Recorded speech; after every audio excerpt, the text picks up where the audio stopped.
Hello, Augies Worldwide. I'm Dave Kassler, amateur radio call sign KE0OG, here with another episode of Ask Dave. Today's question comes from Paul Shoney. He says he's had problems with critters chewing through my RG8X, but not through my LMR 400. Well, the problem with critters chewing through coax is quite common.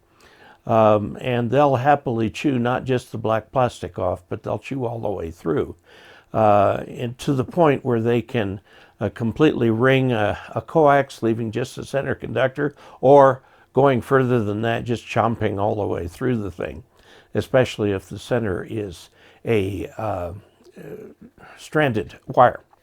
So if you have that problem in your area, you need to protect it. Now, there are a couple things going on here that you can do. One, you've got your shack over here, okay, and your coax leaves the house. It could be like this. You would want to protect this with, say, just a little piece of PVC pipe, okay? And then where it comes up out of the ground and goes to your antenna, you might again want to protect that with a little bit of PVC pipe. Now, this assumes that you don't have critters contacting your direct burial coax. A lot of coax is direct burial. Of course, there cannot be any nicks in it or cuts, and certainly no barrel connectors or anything, one solid piece of coax. Now, there are some people who have trouble with burrowing animals. And in that case, you would have to actually put the PVC pipe the entire length. Now, if this is the case, the easiest thing to do when you've got a piece of pipe, you've got an elbow, okay, and a piece of pipe, it is easiest to put this through here first. Then with this separate, string the coax through here, okay?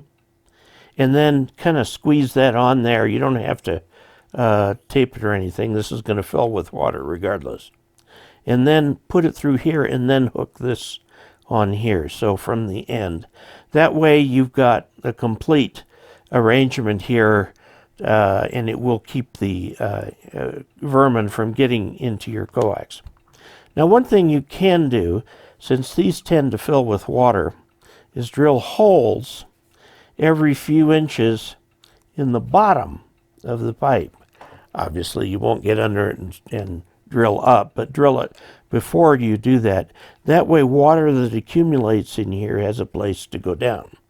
And if the water table happens to be high, it's a place for that to go up. Either way, you're going to get water in this, which is why you want a solid piece of coax all the way. Now, when you are near the house, right here is where you have your lightning arresters.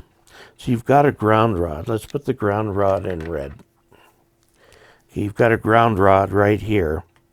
And you're going to put a lightning arrestor here, okay, in the coax before attached to the ground rod before the coax goes into the house. If you have problems here, you can enclose this all on a plastic or metal box to keep the vermin away. Be sure to seal the holes. By the way, this right here is about the diameter of a dime, and a mouse can squeeze through that. Their bones are very loose with respect to each other. They can contort in many different ways to squeeze through things. So make sure that you have these well caulked, or that you stuff maybe wire around them and then caulk them and so on, so that the animals cannot get in. Now, if you've got a tower over here, okay, or large metal mast, it's also a good idea to put a ground rod here. You can, and a lot of people do, put lightning arresters here too, okay? You definitely want the lightning arresters to keep lightning from going into the shack. And if you put it over here, it helps with that too. You can shunt that lightning off the ground. Okay, I just wanted to show you what PVC pipe looks like. Okay, this right here is a piece of PVC pipe. This is schedule 40 PVC pipe, 1¼ inches. Notice that this end is big enough that you can put a coax connector down through it. A lot of cable these days is available with the coax connectors already on it. So if you get a little bit thicker pipe like this, see how this pipe has been drilled along the bottom? That way when it lays flat, any water that gets into it will drip out. Okay, and then you can get the connectors for this, put them on one at a time, bury this. It doesn't need to be very far buried.